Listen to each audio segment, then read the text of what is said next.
भाई जो तो लोग ये समझ रहे हैं ना कि जी ये जंग खत्म हो गई है ईरान और इसराइल की और अब मसला हो गया सारा ठंडा। ऐसा है नहीं। इस वक्त दुनिया जो है ना वो एटमी जंग के दहाने पे खड़ी है। वर्ल्ड वॉर 3 डरा नहीं रहा, आपको सिर्फ बता रहा हूं। रशिया ने ऐलान ये कह दिया है कि हम ईरान को सपोर्ट करते हैं। उन्होंने कह दिया कि अमेरिकन हमलों में ईरान का कोई नुकसान नहीं हुआ टेक्नोलॉजी का, ना ईरान की न्यूक्लियर वेपन्स बनाने की टेक्नोलॉजी जो प्रोडक्शन है उसको कोई नुकसान हुआ है। उन्होंने ये भी कहा रशिया ने कि बेशुमार ममालिक, इशारा उनका अपनी तरफ ही था, वो ईरान को अंडर हैंड न्यूक्लियर वेपन्स देने को तैयार है। उन्होंने ये भी कहा है कि ईरान की गवर्नमेंट पहले ज्यादा मजबूत हुई है। आयतुल्ला खामनाई के इर्द गिर्द वो लोग भी आ गए जो पहले ऑपोजिशन में थे। रशिया ने यह मैसेज दिया है कि इफ अमेरिका, इजराइल और anyone will hit their strongest ally, in this case Iran, we will equip that ally with nuclear warheads and they will retaliate. अब रशिया जो है वो बड़ी अहम इस सारी इक्वेशन के अंदर आ गया और ईरान बड़ा एक इंपॉर्टेंट उसके अंदर आ गया। अब रशिया के कम से कम कोई 5,500 से 6,500 न्यूक्लियर वॉरहेड्स हैं। उनमें से वो अगर अंदर खाने 30, 35, 40, 50 न्यूक्लियर वॉरहेड्स ईरान को दे भी दे, किसी को पता नहीं चलेगा। जब किसी को पता चलेगा, बताया जाएगा कि ये हमने दे दी हैं, उसके बाद दुनिया क्या करेगी? मैक्सिमम रशिया पे सैंक्शंस लगा देगी। तो रशिया पे तो ऑलरेडी यूक्रेन की वॉर की वजह से ग्लोबल सैंक्शंस लगी हुई हैं, तो they don't care about it. Care करना चाहिए दुनिया को, अमेरिका को, इसराइल को, कि अगर ईरान को इस रिएक्शन के अंदर ये जो वॉर हुई है, रशिया ने न्यूक्लियर वॉरहेड्स दे दिए, तो इसराइल का सफाया, अमेरिका की मिडिल ईस्ट में हेजमनी का सफाया, और यह मामला जाएगा एटॉमिक जंग की तरफ बाय ऑल मीन्स। और इस सिचुएशन के अंदर आप देखें कि हालांकि सारा एयर एम्बार्गो था, एयर स्पेस बंद थी जब जंग हुई, लेकिन रशिया के प्रेसिडेंट ने बुला के किसको मिले? ईरान के फॉरेन मिनिस्टर को, और सारे मामला तय हुए। अब इस कॉन्टेक्स्ट के अंदर हम खड़े हुए हैं उस दिहाने के ऊपर जहां पर वर्ल्ड वॉर 3 स्टार्ट हो सकती है, और वो होगी न्यूक्लियर। चाइना जो है वो ऑब्वियसली इस मामले के अंदर अमेरिका को सपोर्ट तो नहीं करेगा, वो दूसरे ब्लॉक को सपोर्ट कर सकता है। फ्रांस जो है ऑलरेडी अनाउंस कर चुका है कि जी क्योंकि अमेरिका ने यूरोप के अंदर न्यूक्लियर वॉर हेड्स बिठाए हुए हैं, जर्मनी के अंदर, पोलैंड के अंदर, डेनमार्क के अंदर, वहां पे एयर जो अड्डे हैं उनके, वहां पे उन्होंने न्यूक्लियर वॉर हेड ऑलरेडी बचाए हुए अपने जहाजों के साथ अमेरिका ने। तो फ्रांस कह रहा है जनाब हम भी यूरोप के अंदर न्यूक्लियर वॉर हेड्स जो हैं वो स्टेशन करने के बारे में सोच रहे हैं। जर्मनी कह रहा है कि हम, फ्रांस अगर ऐसी कोई अटेम्प्ट करेगा तो हम कंसिडर करेंगे सीरियसली कि फ्रांस को अपने अड्डे प्रोवाइड किए जाए। ईयू के अंदर वाहिद कंट्री इस वक्त फ्रांस है जो न्यूक्लियर पावर है। तो जर्मनी, डेनमार्क पर इन सबको न्यूक्लियर प्रोटेक्शन चाहिए। अमेरिका पे कोई ट्रस्ट नहीं कर रहा है। ट्रंप आया पावर में, उसने आगे ईयू के खिलाफ स्टेटमेंट्स दिए, यूरोपियन यूनियन और यूरोपियन कंट्री के खिलाफ वो बिल्कुल अलग खड़े हुए हैं। ये सारी सिचुएशन के अंदर अगर ईरान के पास न्यूक्लियर वॉरहेड्स आ जाते हैं तो एक आपको वो कहते हैं ना, जो कि क्रूज मिसाइल हो गए या सुपरसोनिक मिसाइल जो होते हैं, ये इनके ऊपर सिर्फ लादना है उन मिसाइल्स को ईरान ने, और बटन प्रेस करना है और वो मिसाइल गए, वॉर फिनिश। इस सारी अमेरिका ट्रंप लेड वॉर के अंदर मिडिल ईस्ट का नक्शा ही चेंज हो गया। उसमें Iran has emerge as the strongest power, as the strongest ally of Russian bloc, as Russia. और इसराइल जो है उसकी तो कल आपको मैंने मुनाजिर दिखा दी तल अबीब के, जो हाल किया अमेरिका ने, जिसका ट्रंप ने भी, जो हाल किया ईरान ने इसराइल का, और जिसका ट्रंप ने भी एतराफ किया। उस कॉन्टेक्स्ट के अंदर जो है वो इस वक्त सिचुएशन ये है कि सारी सिचुएशन पावर की चेंज हो चुकी है मिडिल ईस्ट के अंदर। ये सारा तो है मंजरनामा इंटरनेशनल, इसका ऑब्वियसली इफेक्ट पूरी दुनिया पे होगा, पाकिस्तान पे भी होगा। पाकिस्तान में क्या हो रहा है? वो पीपल्स पार्टी जो बड़ा इखलाकी जवाब लेके बैठी हुई थी, गरीबों के खिलाफ, टैक्स के खिलाफ, मिडिल क्लास के खिलाफ, हम स्टैंड लेंगे बजट पे, और हमने पहले ही कहा था स्टैंड नहीं लेंगे, ये स्टैंड नहीं लेंगे, ये बल्कि स्टैंडिंग कमेटी में हुकूमत के साथ स्टैंड लेंगे। उन्होंने आज बिलावल साहब, पीपल्स पार्टी, उन्होंने टोटल हुकूमत के साथ मिलकर ये बजट पास करवाया जो अवाम दुश्मन बजट है। तहरीक इंसाफ इस डिलेमे का शिकार है कि क्या इमरान खान माइनस हो चुका है या इमरान खान माइनस नहीं है। इमरान खान की फैमिली समझती है वो माइनस हो चुका है, क्योंकि जिस तरह केपी के अंदर बजट पास कराया गया इमरान की मंजूरी के बगैर, इमरान की पार्टी कह रही नहीं भाई कोई माइनस नहीं हुआ, वो तो मजबूरी थी, हमें करना ही था, आईनी मजबूरी थी। इस माइनस माइनस की गेम में शहबाज शरीफ साहब इस प्राइम मिनिस्टर कहां खड़े हैं? कल जुबैर साहब हमारे प्रोग्राम में आए हुए थे, वो कह रहे हैं कि जी इमरान खान माइनस हुआ या नहीं हुआ, शहबाज शरीफ साहब माइनस हो गए due to entire international scenario. और जिस तरह ट्रंप जो है वो पाकिस्तान की स्टैब्लिशमेंट और क्यादत से बात कर रहा है और किसी से बात नहीं कर रहा, किसी को लिफ्ट नहीं करा रहा। तो पाकिस्तान के मसले तो ये हैं, दुनिया के मसले वो हैं, लेकिन ये आपस में इंटरलिंक्ड है। यहां से बात कहां चलेगी आगे, इस पर बात करने की कोशिश करते हैं। हमारे साथ प्रोग्राम में मौजूद है मियां जावेद लतीफ साहब, फैसल चौधरी साहब और हफीजुल्लाह नियाजी साहब। मियां जावेद लतीफ साहब, एक हिस्ट्री है आपकी लीडरशिप की, माइनस हुई प्लस हुई, माइनस हुई प्लस हुई।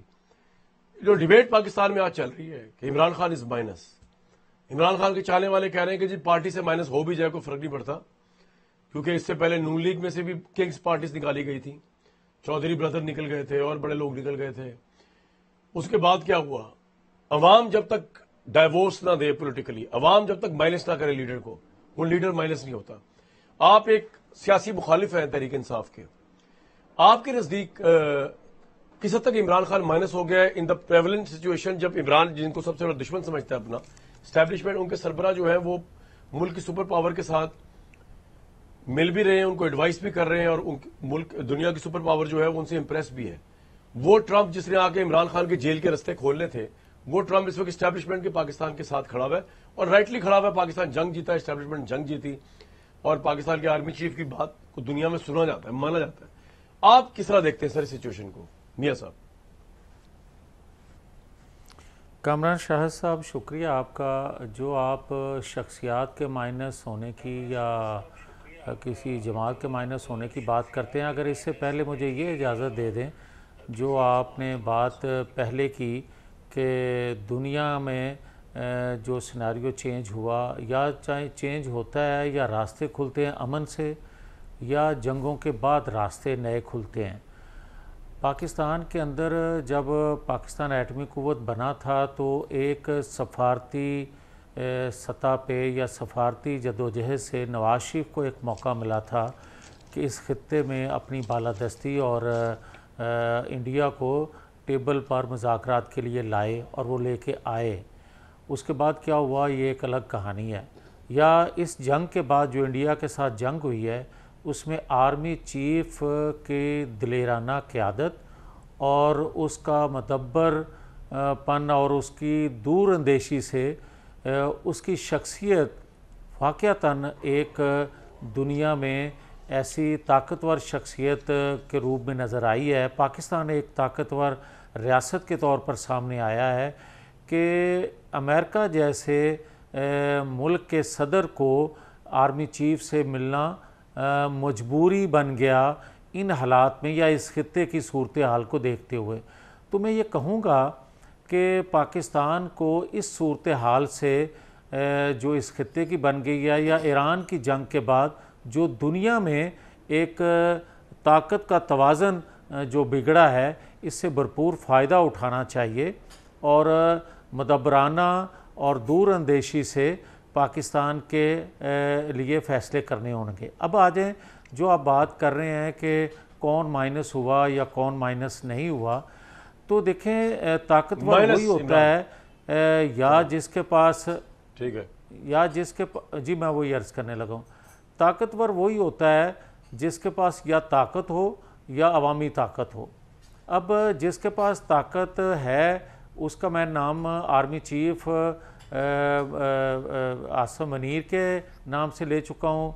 दूसरा नाम था नवाज शरीफ, जिसके पास अवामी क़ुव्वत का इतनी बड़ी क़ुव्वत थी कि वो टेबल पे वाजपेयी को लेके आया, या दूसरे लोग आए इस खित्ते के अमन के हवाले से। मैं एक हकीकत पसंदाना बात करूंगा, और कामरान देखें हम बैठते हैं तो एक हकीकत से लोगों को आगाह होना चाहिए या कहना चाहिए। मैं समझता हूं कि वो ताकत जो नवाज शरीफ के पास अवामी थी, उसमें कमज़ोरी या दरार आई है, और उसमें दरार आने की वजह भी आपका अपनी अदारे के साथ खड़े होना और इमरान खान का अदारे से अवाम को दूर लेकर जाना, और उसके अंदर एक ब्रिज का रोल जो हमने अदा किया अपने अदारे के लिए या रियासत के लिए, वो चीज़ हमें थोड़ा कमज़ोर की, मगर आने वाले दिनों में उसका फ़ायदा रियासत को भी मिलेगा और इस जमात को भी मिलेगा। जिस तरह के जंग के दिनों में आपने देखा एक जमात का क्या रवैया था और दूसरी जमात किस तरह अपने अदारे के साथ अवामी ताकत किसके पास है भाई? जो आप माइनस होने की अवामी ताकत किसके पास है आज? अगर नवाज शरीफ साहब के पास भी नहीं है तो किसके पास है? जी मैं वही अर्ज करने लगा हूं। अब एक वक्त था इंडिया की जंग से पहले कि कोई माने या ना माने, मगर जो स्टांस उसने लिया हुआ था, जिनका बानी का आप जिक्र कर रहे हैं, उसकी वजह से अपनी महरूमियों को देखते हुए लोग उसके साथ खड़े थे।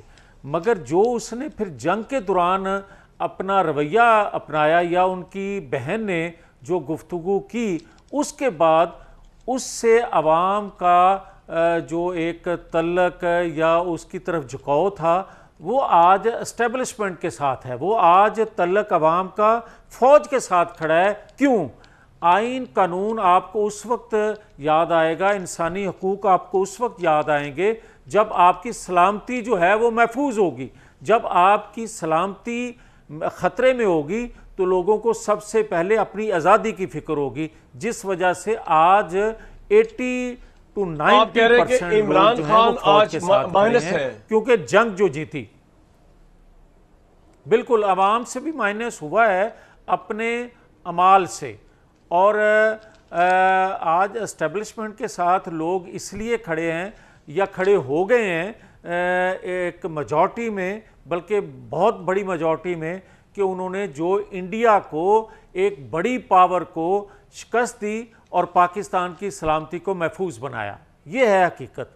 सर पॉइंट आ गया आपका, पॉइंट आ गया मियां साहब, पॉइंट आ गया। मुझे हैरानगी इस बात पे है कि ये कैसी कंट्री यार कि अगर आप अपनी फौज के साथ खड़े हो तो सिचुएशन कुछ और है। नहीं कि वो कह रहे जी इमरान खान ने फौज के मुखालिफ बयानिया बनाया, जो कि बिल्कुल बनाया तो वो पॉपुलर हो गया।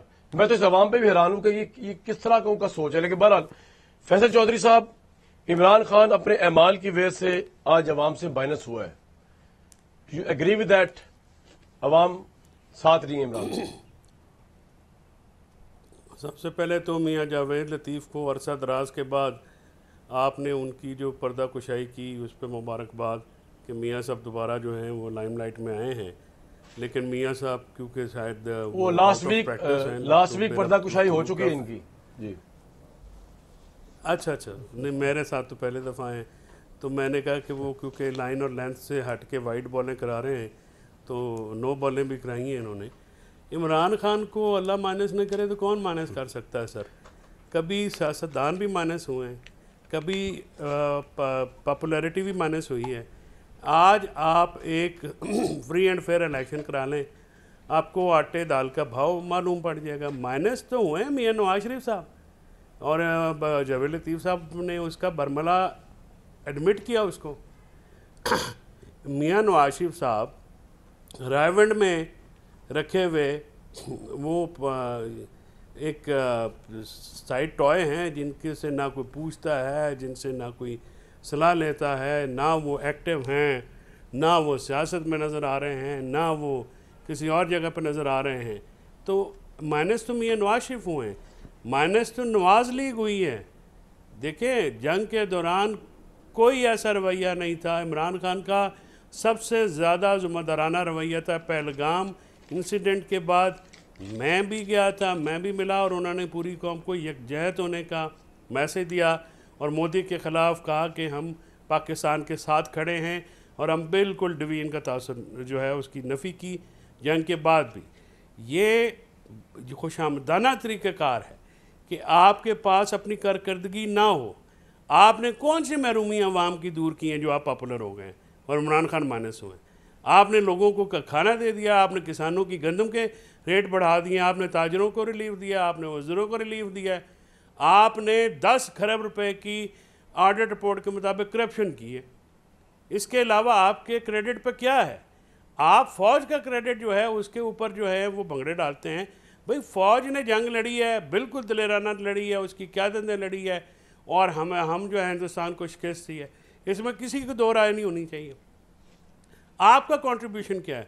आपकी एक्नॉलेजमेंट का ये हाल है कि न ट्रंप ने भी आपको नहीं बुलाया, आपकी पॉलिटिकल क़यादत को नहीं बुलाया। आपका डिफेंस मिनिस्टर खुद कहता है जी हाइब्रिड मॉडल है।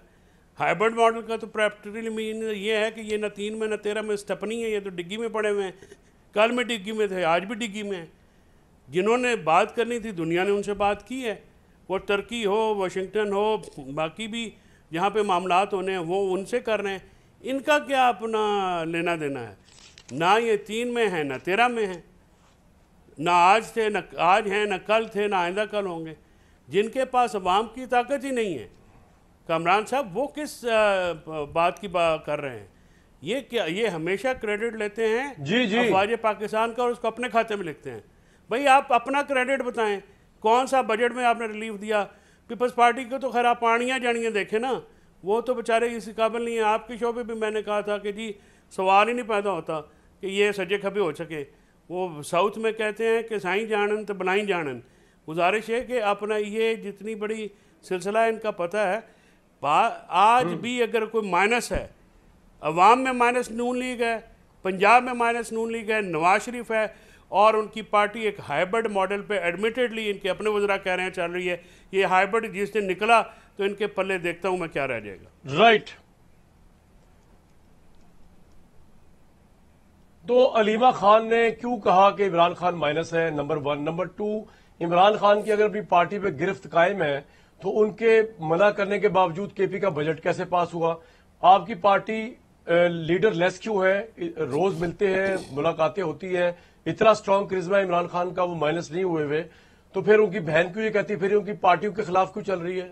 जनाब ये भी रोशनी डाल दें थोड़ी मुख्तसर जल्दी से। बात यह है कामरान भाई बात यह है कि जो अलीमा बीबी का जो बयान है वो बयान बिल्कुल एक जज्बाती, ज़ाहिर है रिश्तों में जज्बात के अलावा कोई चीज़ नहीं होती है, सियासत में जज्बात के अलावा हर चीज़ होती है। गुजारिश ये है कि आप इमरान खान को माइनस कर कैसे सकते हैं, ये एक गलत राय है उनकी। मैं उस राय से एग्री नहीं करता हूँ। जहाँ तक आपकी बात यह है कि बजट का मामला तो शुरू दिन से ही मिसहैंडल हुआ, ये बात तो उनको ये बतानी चाहिए थी ना ये वकला को कि भाई अगर बजट पास नहीं करेंगे तो आपकी हुकूमत चली जाएगी, कॉन्स्टिट्यूशनल रिक्वायरमेंट है। हाँ, बजट जो है, इमरान खान साहब से मुलाकात जो है वो उनकी बिल्कुल वो मुतमन्नी भी हैं, उन्होंने सारी हुकूमत ने उनके नाम पे वोट लिया हुआ है, तो इमरान खान साहब की मर्ज़ी के बगैर तो नहीं हो सकता। तो क्वार्टरली बजट पास कर लेते यानी, और अभी तक तो बाकी सूबों का बजट अभी उसमें कटौती की बहसें हो रही हैं। सर पॉइंट आ गया, 27-28 तक भी ड्रैग किया जा सकता था। पॉइंट आ गया। तो ये बात इमरान खान से भाई पॉइंट वाली बात की अलीमा खान से की बात से मेरे भाई पॉइंट आ गया।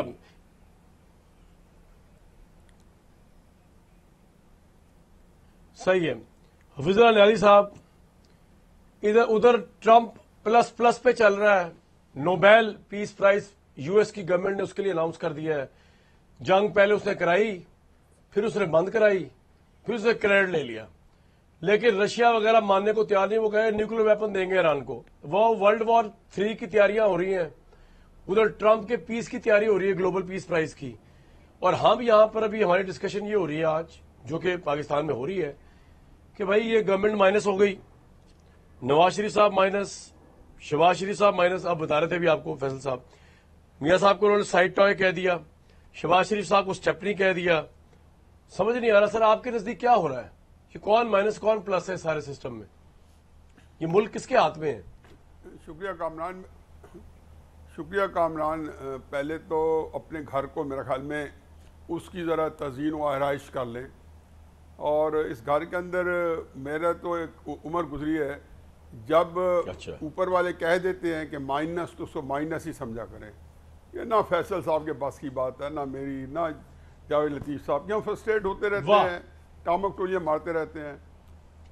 हाइब्रिड सिस्टम 2018 में जिस नस्तालीक लखनवी अंदाज में इंस्टॉल किया गया है वो उसका शाखसाने हैं।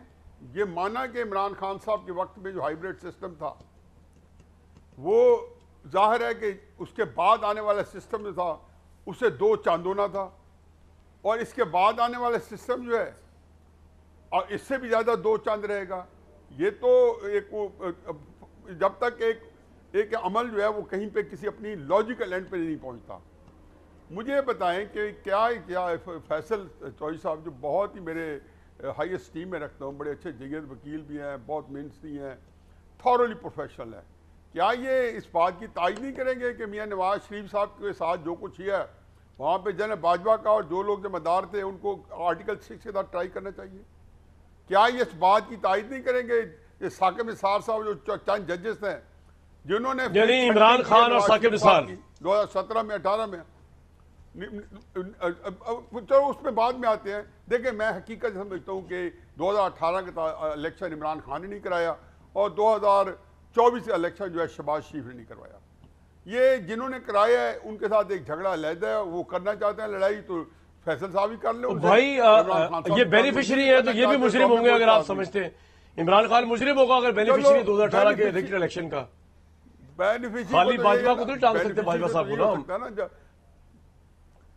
देखें चोरी की कार है, घर मेरे पास बेच के आई है तो मुझसे कार वापस ले ले, मुझे जेल में तो नहीं डालेंगे, जेल में तो उसको डालेंगे जो चोरी की है। तो पहले जो बात यह है कि इसको तो कामरान है प्रोस्पेक्ट नहीं, जब आपने 3.5 साल उस चोरी के मैंडेट पे, सर एक मिनट नया साहब जब आपने 3.5 साल चोरी के मैंडेट पे प्राइम मिनिस्टरशिप ले ली, गाड़ी एंजॉय कर ली, फिर आपको जेल में ही डालेंगे और क्या करेंगे? तो अल्लाह की तरफ से भी जेल ही जाना चाहिए। फिर आपका ख्याल है कि आपका ख्याल है आपकी पार्टी को कुछ ना कहा जाए, बेनिफिशियरी को पकड़ा जाए? नहीं आप कहें, आप हो आर्टिकल 6 कहता है दस्तूर जिसने तोड़ा और जो उसके साथ था। आप सिर्फ भाजपा साहब को सिंगल आउट कर रहे हैं, इमरान खान का नाम ले रहे हैं। देखो जी बोले जब असेंबली बन जाती है, अच्छा जी कामरान, जब असेंबली विद डियर बन जाती है तो वो बेनिफिशियरी सही है गलत है? जिन्होंने 2018 में इमरान खान साहब की बनाई उन्होंने 10 अप्रैल 2022 में वही 30 बंदे उठा के शहबाज साहब को दे दिए, पीपीएस पार्टी को दे दिए, तो शहबाज साहब वज़ीर आज़म बन गए। देखिए क्राइसिस मुल्क का क्या है, इसका पहले तो इस चीज़ को एड्रेस करें कि इस वक्त मुल्क का क्राइसिस ये है कि ये सियासतदान ख़ुसूसन इमरान खान साहब इसमें बहुत दो हाथ आ गए। ये पार्टनर इन क्राइम रहे हैं लेकिन अपना जुर्म मानने पर तैयार नहीं है कोई भी। मैं अगर शहबाज शरीफ साहब को जुर्म का शरीक जुर्म का समझता हूँ एज ए बेनिफिशियरी जो ऑफर मारे हैं, तो बैन ही सीधा मैं इमरान खान साहब को पार्टनर क्राइम समझता हूँ। इसमें शर्म में क्या शर्म है, इनमें क्या आम से बात है, इसमें कौन सा कोई मसला फैसला गौरस है, कौन सी कोई ट्रिग्नोमेट्री इन्वॉल्व है, कौन सी कोई हाई लेवल जो है एब्स्ट्रैक्ट मैथ्स वाला है, सिंपल सा हिसाब किताब है। ये मुल्क में ये कुछ होता है नहीं। न्याजी साहब आप ये बताएं ना कि आज सिनेरियो में इमरान खान माइनस हुआ या शहबाज शरीफ माइनस हुए या मियां साहब माइनस हुए, कौन माइनस हुआ है सियासत से, ये बताएं ना सर। देखें जी शहबाज शरीफ साहब तो माइनस नहीं होंगे। शहबाज शरीफ साहब के माइनस इस वक्त इसलिए नहीं होंगे कि अव्वल तो पहली बात है वो उस स्लॉट में आए नहीं है। वो स्लॉट है कि जो नवाज शरीफ साहब जो थे उनका एक अपना एक इंडिपेंडेंट इनका हिसाब था और उनको माइनस करके ही आगे चला जा सकता था, ताकि कोई बंदा ये ना कि वो कहता ना रहे बांस ना बजे बांसुरी, जो अवामी लोग हैं उनके साथ ये होना। फिर इमरान खान साहब की एक पब्लिक सपोर्ट हो गई, जैसे अभी जावेद लसीफ साहब ने कहा कि इस मुल्क की ये बदकिस्मती है। 1958 के मार्शल लॉ को क्यूम खान ने चैलेंज किया, भुट्टो साहब ने 66 में एसोसिएशन को चैलेंज किया, नवाज शरीफ साहब ने 93 में किया, 99 में किया। इनको नवाज शरीफ साहब माइनस हुए आपके ख्याल में कि नहीं हुए? ये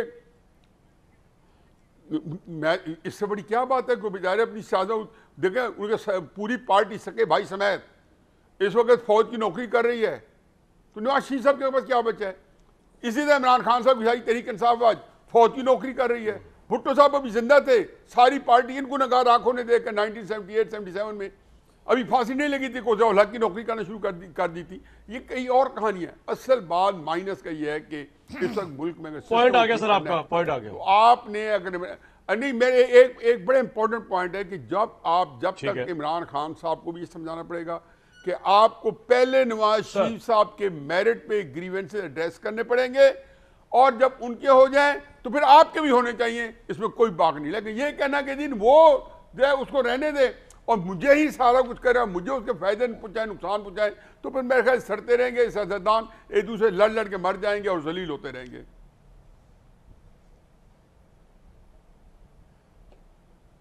जलील होते रहेंगे सियासतदान। मियां जावेद लतीफ साहब, मुझे तो आपको देखकर शर्म आती है। मैं आपकी शख्सियत की बात नहीं कर रहा, आपके इस पोर्टफोलियो की कि आप एक सियासी कारकुन, मुझे शर्म आ रही है जो एनालिसिस सुन रहा हूं मैं।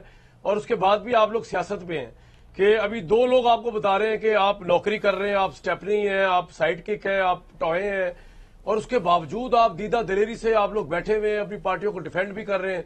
या तो मुंह तोड़ जवाब दें दलाइल के साथ, या फिर आपको खुद भी मेरा ख्याल से शर्म आनी चाहिए सारे पॉलिटिकल कल्चर में मियां साहब।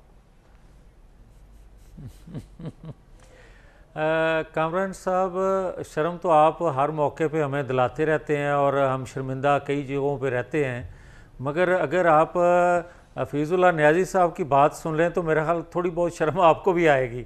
वो इस तरह कि आप यार देखें, जब कोई किसी को खिलौना कहता है, कोई स्टपनी कहता है, तो थोड़ा सा सीने पे हाथ रख के ये ज़रूर कहना तो बहुत ज्यादा आ रही है कि देखें यार, नवाज शरीफ थोड़ी बहुत नहीं अच्छा मेरी अर्ज सुन लें, नवाज शरीफ के सीने में फैसल साहब, आपकी फैमिली से मेरा बड़ा तल्लक है, एहतराम का रिश्ता है, वो रहेगा, मगर यार फैसल, आप जैसे फैमिलियों के जब लोग बोलते हैं तो उनको पूरी हकीकत कहनी चाहिए।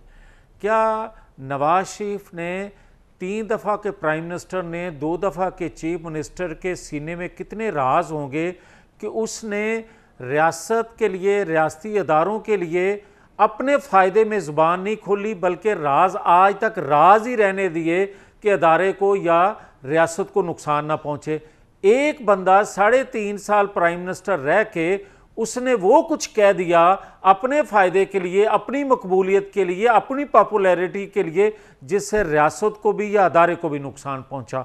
अब मैं एक बात और करना चाहता हूं, जो मेरे भाई हफीज़ुल्लाह न्याज़ी साहब कह रहे थे कि जनरल बाजवा या जनरल फैज़ अमीर या मुशर्रफ या साकिब निसार या बंदयाल साहब जस्टिस जो थे, भाई कुछ मीडिया हाउसेस भी क्या कुछ नहीं उन्होंने नवाज शरीफ के हवाले से किया, या एक पेज पे आके क्या कुछ नवाज शरीफ की करैक्टर के हवाले से उनकी तस्हीक की, बल्कि मज़ामीन लिखे गए, सिलेबस में मजमून लिख दिए गए बच्चों के। तो इसके बावजूद भी नवाज शरीफ ने वो कुछ नहीं कहा जो कुछ उसको कह देना चाहिए था, मगर वो कुछ कह दिया इमरान ने जो कुछ था भी नहीं। रुक जाए, आज भी ये कहने के मैं हक बजानब हूं। मेरी एक सेकंड प्लीज। आपने मुआजना किया है कि माइनस हो गए शहबाज शरीफ या माइनस हो गए इमरान खान। आपने कहा बेनिफिशरी हैं दोनों, ये मैं मानता हूं दोनों बेनिफिशरी हैं, मगर मैं नहीं मानने को तैयार कि जुल्फकार अली भुट्टो या नवाज शरीफ बेनिफिशरी हो के उन्होंने प्राइम मिनिस्टरशिप की, उन्होंने अवाम के बलबूते पे की और उसका उन्होंने खमियाजा भी भुगता, बतौर लीडरशिप उन्होंने खमियाजा भुगता और आज तक भुगत रहे हैं। पॉइंट आ गया। मुझे एक ब्रेक लेने दें, एक ब्रेक। मेरी बात सुने। मैं एक ब्रेक पे जा रहा हूं, लेकिन एक बात कह के जा रहा हूं। शर्म की जहां तक बात है ना, अच्छा न्यायी साहब ने बड़ी इंटरेस्टिंग बात की कि जी बाजवा साहब को माफी मांगनी चाहिए या उसको इमरान खान को माफी मांगनी चाहिए जो नवाज। ओ भाई, इस्टेब्लिशमेंट के साथ मिलकर इमरान खान ने उस जमाने की नवाज शरीफ साहब को गिराया, तो आज अगर इस्टेब्लिशमेंट के साथ नून लीग के बेहतरीन ताल्लुकात है तो उसका मतलब क्या लिया जाए? मतलब यह लिया जाए कि इस्टेब्लिशमेंट ने आपके गुनाह माफ कर दिए, नून लीग के न्यायी साहब, नून लीग के गुनाह माफ कर दिए। नून लीग ने भी दिल से निकाल दिया उनके साथ क्या हुआ था, वरना अगर इनके साथ इतनी बुरी की थी इस्टेब्लिशमेंट ने, इनके साथ इतनी ज्यादती की थी को माइनस किया था, तो किस मुंह से आज उनके आज प्राइम मिनिस्टर हैं, किस मुंह से आज वो कोऑर्डिनेशन है? और शर्म तो खैर बहुत सी चीजों की वजह से आनी चाहिए, लेकिन मियां जावेद लतीफ साहब ने शर्म को फील नहीं किया, और ना उन्होंने स्टेपनी का जवाब दिया, ना उन्होंने साइड टाई का जवाब दिया। बात इधर तो घुमा दी इमरान खान पे रख के। भाई इमरान खान से अकाउंट हम करने बैठे हुए हैं, और फैसल चौधरी से पूछेंगे। आप सब पॉलिटिशियन को देख के शर्म आती है। फखर का मुकाम सिर्फ ये कि हमारी आर्मी यूनाइटेड है और उस वही हमारे लिए बचत है, बाकी कोई बचत छोड़ी नहीं पॉलिटिशियंस ने। तभी तो इनको घर भेज दें इनको। कैसा हाइब्रिड सिस्टम। ब्रेक। भाई मेरे हिसाब से ना पाकिस्तान की पूरी सियासत 74 साल की माइनस है। इनको वैसे ही निकाल दें। 74 साल की अगर सियासत पे तबसरा करना होना तो एक शेर है कि बना है शाह का मसाहिब फिर है इतराता, वगरना शहर में गालिब की आबरू क्या है। फैसल चौधरी साहब बात तो बड़ी जेन्युइन की है न्यायी साहब ने कि ये कमाल बात है कि जो आपके साथ हुआ बकौल आपके, वही आपने किया नवाज शरीफ साहब के साथ बकौल नून लीग के। आप खुद को तो हीरो पोर्ट्रे कर रहे हैं इमरान साहब को, और जो जिस वक्त आप इमरान साहब और बाजवा साहब और सब साकिब निसार साहब विलन बने हुए थे नून लीग के लिए, वो गलती आप मानने को तैयार नहीं है कि वो ठीक हुआ। माने पछतावा अपना दे इमरान खान स्टेटमेंट जेल से कि नवाज शरीफ के साथ ज्यादती हुई, उस जमाने की स्टैब्लिशमेंट ने की और मैं भी शामिल था जुर्म में, फिर मानेंगे बड़ा लीडर फैसल साहब। अब कमरान साहब वो क्या कहते हैं कि शरीके जुर्म ना होते तो मुखबरी करते, हमें खबर है लुटेरों के हर ठिकाने की। आप मुझे ये बताएं कि पनामा जो है वो इमरान खान ने बनाया था। वाह। पनामा किस टाइम पे बना था? वो आईसीआरसी के जो है वो कौन से कंसोर्शियम की स्टोरी थी? उस वक्त नवाज शरीफ साहब के नवाज शरीफ वज़ीर आज़म थे, उसके बाद शाहिद खान नवाज लीग के वज़ीर आज़म थे या इमरान खान वज़ीर आज़म थे? इमरान खान की हुकूमत केपी में थी, तो उस वक्त क्या केपी हुकूमत का ये क्या काम था? तो आप भी जुर्रत करें ना, आप भी अपनी जमात के उन लोगों का नाम लें जो पनामा फॉर्मर साबित हो गया कि जाली केस था। ठीक है, बाइज्जत बरी, नहीं, पनामा बाइज्जत बरी हो गए बिल्कुल नवाज शरीफ सही से। केस था, अतर सही बिरुल्लाह ने सजा फैसला हुई, दिया था। 100% वो उसमें सही नायल हुए और आज तक उनकी रसीदें जो है वो बकाया हैं। फिर उन्होंने हाथ सुट पंजा सुट सेक्रेटरी करके जनरल जो है वो तहरीक उन्हीं इंसाफ डॉक्टरों के सुलेमान अकरम राजा कहते हैं मेजर कि जाली जनरल केस था। कमर जावेद बाजवा और मेजर जनरल फैज हमीद के नुस्खे के ऊपर प्लेटलेट्स गिराए गए, जहाज मंगाए गए, वहाँ पे चढ़ के अंगूर खाए गए, फिर लंदन 4 साल गुजार के उन्हीं के साथ पंजा सुट के वापस आए गए। पहले कबूतर उड़ाए, फिर उनके तोते उड़ाए गए। देखिए ये फैक्ट है। ये इसको आप, मैं, मियाँ जावेद लतीफ़ साहब जिनका वाकई में ज़ाती तौर पर बड़ा एहतराम है, कोई जो है वो हम इसको नीचे we can not sweep it under the carpet. बात यह है कि हफीजुल्लाह न्याज़ी साहब ने बात की है, तो 13 में क्या हुआ ठीक था? है, 2013 में क्या हुआ था? गुजारिश है कि 2000 उससे पहले जो मियाँ नवाज शरीफ साहब, मियाँ जावेद लतीफ़ साहब अब मियाँ नवाज शरीफ को एक जमहूरी इनकलाबी लीडर साबित करने पर तुले हुए हैं, और खुदा के बंदे जिनका गमला ही जिनका बीज ही जो है इस्टेब्लिशमेंट के गमले में लगा, वो वहीं पे उन्होंने अपना परवरिश पाई है, वहीं से उन्होंने जो है सारा काम किया। आप जो हैं वो आपने माफी नहीं मांगी कि नवाज शरीफ को साजिश के जरिए गिराया, धरनों के जरिए, साजिश के जरिए आपने माफी नहीं मांगी। नवाज शरीफ को माफी जब मांगेगा, नवाज शरीफ को गलत, नवाज शरीफ को बिल्कुल सही सजा हुई, और नवाज शरीफ साहब को पनामा में नाहल बिल्कुल ठीक किया गया। ये गलत प्रोपेगेंडा है। अगर इजाजत दें, मैं इजाजत दें तो मैं फैसल साहब का जवाब जरूर देना चाहता हूं अगर मुनासिब। देखें एक तो बात यह है कि मार्शल अदवार में अगर कोई सियासत में कदम रखता है तो उसका वो कसूरवार नहीं होता।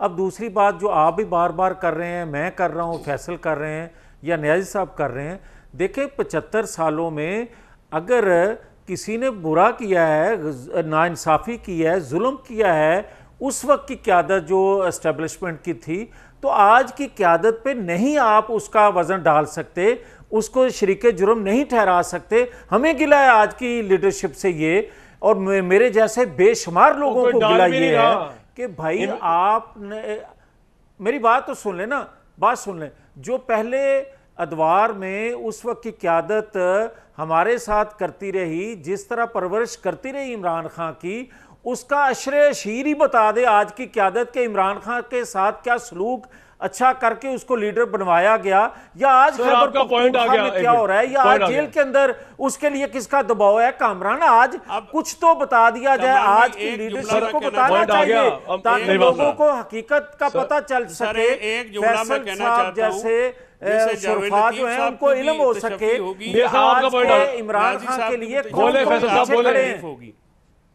बोले वो यार फैसल को सुन लें कि सबकी गलतियां, जी फैसल बोले जल्दी सबसे ज्यादा गलतियां जो है ना, गलतियां उनकी है जिन्होंने 40 साल हुक्मरानी की है, वो अपनी गलतियां तस्लीम करें। हाँ, आज मैं आपको दोबारा आपके प्रोग्राम पे और आपके प्रोग्राम के तवज्जो से ये कहूँगा कि ये बात कहना कि हमने एस्टेब्लिशमेंट से बात करनी है, ये बात आपको रिकन्सिडर करनी चाहिए। मैंने खान साहब से ये बहुत दफ़ा कहा है, बात सियासी लोगों से करनी पड़ेगी, आज नहीं तो 6 महीने बाद नहीं तो साल। साल बाद भी आपको फैसल उनसे करनी पड़ेगी। फैसल उसकी साहब वजह माजरत से मेरे जावेद लतीफ हमने के जब साथ मिसाके point आ जमहूरियत गया। दो जमातों ने सर, किया मेरी था बात तो सुने हमने ना। माजरत की थी, मेरी बात सुने। Point आ गया। हमने मेरे माजरत की आपके थी जब साथ मिसाके हजार जमहूरियत इख्तिलाफ किया हो था। सकते यार, हैं, जावेद मैंने- लतीफ साहब। मगर आज जो मियां कुछ साहब के आप खिलाफ कर रहे मिसाके हैं जमहूरियत पर लानत आपको भेजी, आज आपने माफी काटा मांगनी भेजा है। पड़ेगी। बात यह है कि वो आपके मुफादात का सौदा है। नहीं, मैं ये उस ना- पे ये बात ना नहीं कर रहा, कहें। काइंडली मेरी नहीं, बात नहीं, तो ये सुने। ना कहें, ये मेरी नहीं। बात सुने ना ये अल्फाज जावेद साहब। न्याजी साहब आपने क्या नतीजा निकाला है इन दोनों की डिस्कशन का, भाइयों की? देखिए जी, अब मैं क्या करूं, ये जाहिर है कि जो पॉलिटिकल वर्कर्स होते हैं उनकी अपनी कंपल्शन होती है और उनको यही बोलना चाहिए। फैसल साहब जो कुछ फरमा रहे हैं ठीक फरमा रहे हैं। मैं वैसे फैसल से पूछ लेता हूँ जस्ट तफरीह तबाह के लिए कि पानामा तो हकी सच्ची केस था। 2014 में इमरान खान साहब क्यों निकले थे तहरीक कादी के साथ और नवाज शरीफ की हुकूमत क्यों गिराने आए थे? जब पूरे पाकिस्तान में बिल बोर्ड लग गया, कराची से लेकर चित्राल तक, सियासत नहीं रियासत बचाओ। और मुझे बताएं रियासत में कौन सी उफ्ताद आन पड़ी थी कि 8 महीने हुकूमत आए हुए थे। 2013 के इलेक्शन का कंपैरिजन आप 18 से नहीं करा सकते, ना 2024 से करा सकते हैं। ये 2 इलेक्शन यूनिक है। इसका फैसला मैं, फैसल साहब या जावेद लतीफ चौधरी या कामरान शायद नहीं करना। तारीख बताएगा कि ये 2 इलेक्शन किस करके हुए थे। 2018 RTS, 2024 फॉर्म 47 पीरियड। इसके बाद में ये बताएं कि ये इमरान खान साहब को कोई कसूर नहीं था। 24 सीटें हमारे लॉकडाउन 2000 जो से करवा 3000 मेरी के बात वोटों के फर्क से नहीं 24 मुझे सीटें पीटीआई आ रही है। फैसल मैं नाप तोल के शारी निजाम में नहीं पढ़ना चाहता हूँ कि कौन जी, सा 40 बिस्मिल्लाह, साल को बिस्मिल्लाह, बना, बिस्मिल्लाह, किसकी कितनी गिनती थी। मैं यकीन जान मेरी जान में शारी निजाम में नहीं पढ़ना चाहता। एक प्रिंसिपल जो गाइडलाइन है, रहनुमा असूल है, मैं वो बता रहा हूँ कि उसके अंदर कुछ सुकम हो, आप बच्चे मेरी रहनुमाई करें और फिर मेरे लिए खुशी होगी मैं आप लोगों से सीखूँ। फिर बताएं पैनामा के ऊपर जो लॉकडाउन पूरे पाकिस्तान में शुरू था और जब खोसा ने कहा था प्यारे बच्चे वक्त ना ज़ाया करो, क्योंकि इस्लामाबाद में बंदा नहीं आया था उस दिन, जिस दिन इस्लामाबाद के अंदर इकट्ठा किया गया था। हम आते आपको पानामा फैसले करते, ये कहते हैं हमारा कसूर ही नहीं है। भाई आप इमरान खान साहब आपकी जो कहते हैं जो मिजाज यार में आए, यही मैं बार बार कहता हूँ। मेरी बात एक मुकम्मल होने देंगे, काम बड़ी इंपॉर्टेंट है। 190 बिलियन पाउंड का केस है, नवाज शरीफ साहब वज़ीर आज़म है, अलकादर ट्रस्ट बनते हैं जिसके 2 ट्रस्टी है, एक का नाम है मियाँ मोहम्मद नवाज शरीफ और दूसरा है बेगम कलसूम नवाज शरीफ मरूमा। और ये 190 बिलियन पाउंड सुप्रीम कोर्ट में जमा करा देते हैं। 460 कनाल अलकादर ट्रस्ट जिसके ट्रस्टी नवाज शरीफ साहब हैं, कुलसूम नवाज साहब हैं, ये जाके सौवा में ज़मीन लेते हैं और फिर 70 लाख के करीब जो शुनीदा, मुझे एग्जैक्ट नहीं फिक्र पता, जो अखबारों में आई है कि 30-35 को बिल्डिंग और 30-35 को एंडोमेंट फंड, जो प्लस माइनस है, और फिर कहते हैं कुछ फ़र्क होगी को ज़मीन मिली उसमें। ये अगर नवाज शरीफ साहब की फ़र्क होगी, उनकी फ्रंट लेडी होती। मुझे सिर्फ इमरान खान साहब से ये पूछना है कि वो नवाज शरीफ साहब को क्या कहते हैं, कितना बड़ा चोर है, छोटा डाका था, बड़ा डाका था, दरमियाना डाका था, या राह अल्लाह एक नेक काम था। देखो यही तो डबल स्टैंड मार गए। खुदा के वास्ते मैं बता रहा हूँ, इमरान खान साहब मेरे पैगाम पहुंचा दे, जब तक अपने गुनाहों की माफी नहीं मांगेंगे, अगर नहीं एक ब्रेक लूंगा जी मैं, लेकिन जो एक ब्रेक लेके आप तीनों नतीजा नहीं निकाल सके, मैं नतीजा निकालता हूं आप तीनों की मौजूदगी में कि हो क्या रहा है एक ब्रेक के बाद। ये सियासतदानों की 74 साल की तारीख देखें ना आप, तो इस मुल्क में हाइब्रिड सिस्टम भी नहीं होना चाहिए, बल्कि हाइब्रिड सिस्टम में से भी सियासतदानों को उठा के बाहर फेंक देना चाहिए। जो बाकी बचेगा उस पर हमें फख्र है और हमें लगता है कि पाकिस्तान इन लोगों के बगैर बिल्कुल ठीक चलेगा। जो सियासतदान है, नो हाइब्रिड सिस्टम, एक वन सिस्टम हो। अब मैं उसके बारे में क्या एक्सप्लेन करूं मजीद डिटेल के साथ। नेक्स्ट वीक तक के लिए इजाजत।